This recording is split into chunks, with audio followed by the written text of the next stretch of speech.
Capítulo 15. El amor bueno.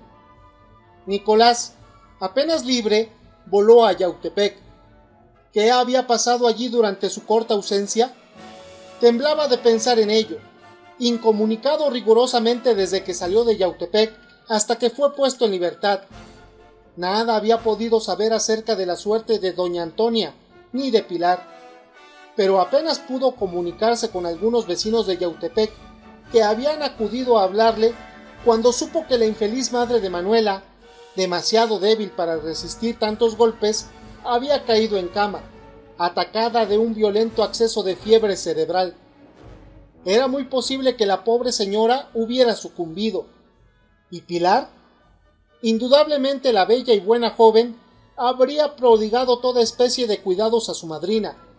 Era seguro que no se habría separado un solo instante del lecho de la enferma que, abandonada tan miserablemente por su hija, se encontraba sin embargo rodeada de gentes bondadosas y caritativas, pero sobre todo de aquel ángel, que más que su ahijada parecía su verdadera hija, heredera de su virtud, de su sensatez y de su noble carácter. Pero en el seno de aquella familia improvisada por la desgracia, junto al lecho de aquella anciana moribunda, hacía falta un hombre, un apoyo, una fuerza que infundiera aliento a los demás y proveyese a las necesidades que siempre aumenta el desamparo. Y ese hombre, ¿quién podía ser sino él? Nicolás, el hombre a quien aquella virtuosa señora había escogido para su yerno, y había amado como a un hijo suyo, el que, a su vez huérfano desde su infancia, había concentrado en ella todo su afecto filial. ¿Cómo lo habría buscado la enferma en su delirio? ¿Cómo habría también Pilar invocado su nombre en silencio, deseando verle a su lado, en aquellos momentos de horrorosa angustia?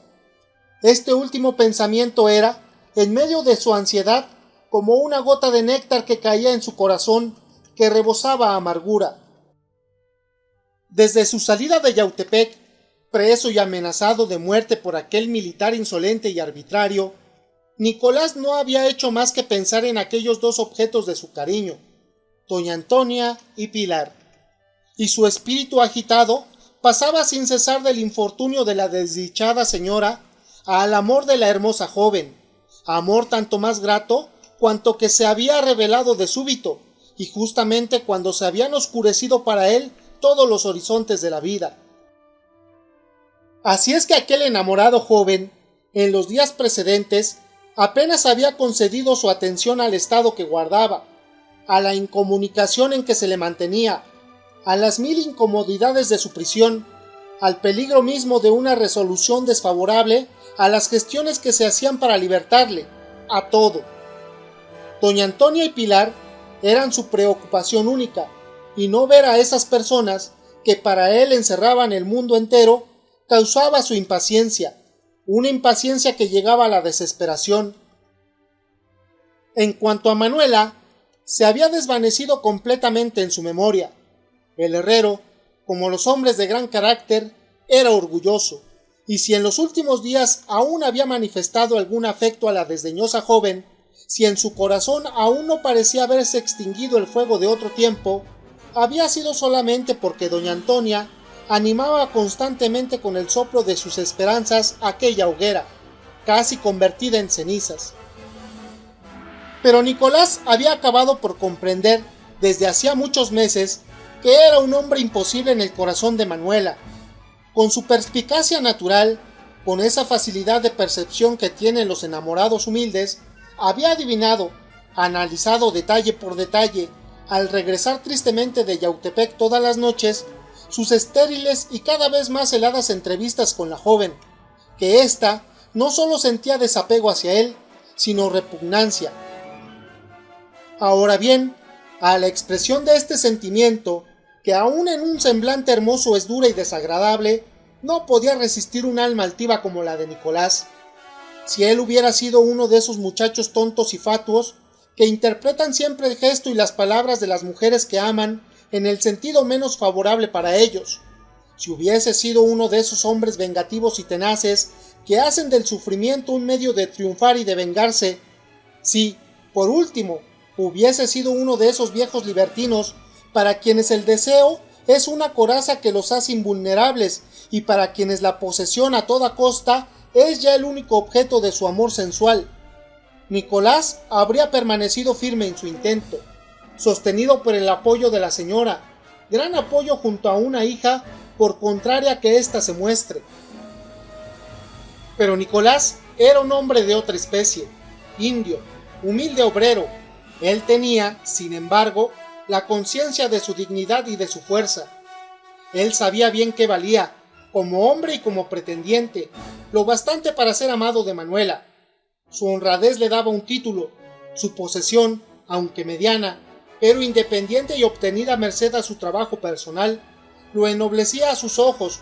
Su amor sincero, puro, que inspiraba a la dignidad conyugal y no a goces pasajeros del deseo material, le hacían valorizarlo y estimarlo como un tesoro que debía guardarse intacto. En suma, él amaba tiernamente, con sumisión, pero con decoro, con pasión tal vez, pero con dignidad, y comprometer este decoro y esta dignidad en algún acto de humillación le habría parecido degradar su carácter y arrastrar por el suelo aquel sentimiento que él llevaba tan alto. Así pues, tan luego como Manuela, enamorada como estaba del otro hombre, creyó conveniente quitarse el velo del disimulo y comenzó a mostrar a Nicolás un desabrimiento que éste conoció al instante, que fue aumentándose de día a día y que acabó por convertirse en un marcado gesto de repugnancia. Nicolás comenzó por sentirse lastimado profundamente en su orgullo de hombre y de amante, y acabó por experimentar la insoportable amargura de la humillación. Su amor, ya bastante desarraigado por los desaires anteriores, no pudo resistir a la última prueba y fue desvaneciéndose a gran prisa en su corazón. El afecto de doña Antonia, una vislumbre de esperanza y cierto hábito contraído de ver a la joven todos los días, aún lo retenían débilmente, como lo hemos visto. Pero al saber que aquella mujer a quien había creído insensible para él, pero honrada, había huido con el odioso bandido, cuyo nombre era el espanto de aquella comarca, una sorpresa dolorosa primero y un sentimiento de desprecio después se apoderaron de su alma.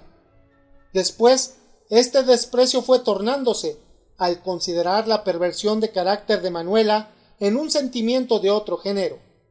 Era la repugnancia, pero la repugnancia que inspira la fealdad del alma, y después una viva alegría inundó su corazón.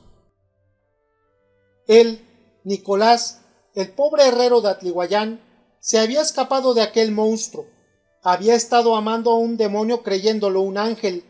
Hoy que se veía libre de él, se avergonzaba de su ceguedad de los primeros días y se felicitaba de que el cielo, o su buena suerte, lo hubiesen salvado del peligro de haberse enlazado con aquella criatura, o al menos de la desgracia de seguir amándola, lo que habría sido terrible para él, dado su carácter altivo e intensamente apasionado.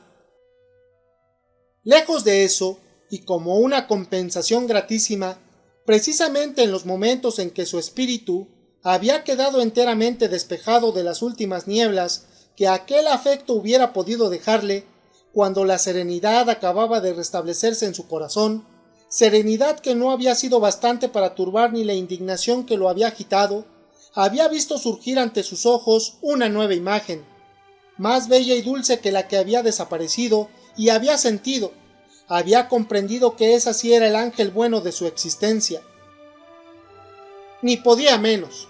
El amor de Pilar se había descubierto en un momento solemne y decisivo, sin interés y sin esperanzas, con todos los caracteres de abnegación, de generoso sacrificio, de resolución heroica, que deben ser las cualidades del afecto extraordinario. ¿Cómo no sentirse subyugado en el instante por un amor tan poderoso? Nicolás no solo sintió penetrar en su alma, como un torrente de fuego, aquel amor nuevo y luminoso, sino que experimentó algo como un remordimiento, como vergüenza de no haber abierto antes los ojos a la dicha, de no haber adivinado el afecto que inspiraba y que seguramente había vivido oculto cerca de él, protegiéndolo, envolviéndolo en una atmósfera de simpatía y de cariño. Y él, cómo habría hecho sufrir a la bella y modesta joven con su aparente galantería para Manuela. Quizás la habría lastimado alguna vez, quizás habría sido cruel, sin quererlo, hiriendo la delicadeza de aquel corazón tierno y blando como una sensitiva. Tal idea lo hacía aparecer a sus propios ojos como inferior a su amada de hoy, pero no con esa inferioridad que humilla, sino con la inferioridad del creyente para con su Dios, sentimiento que aviva y aumenta el amor, porque lo complica con la admiración a la gratitud.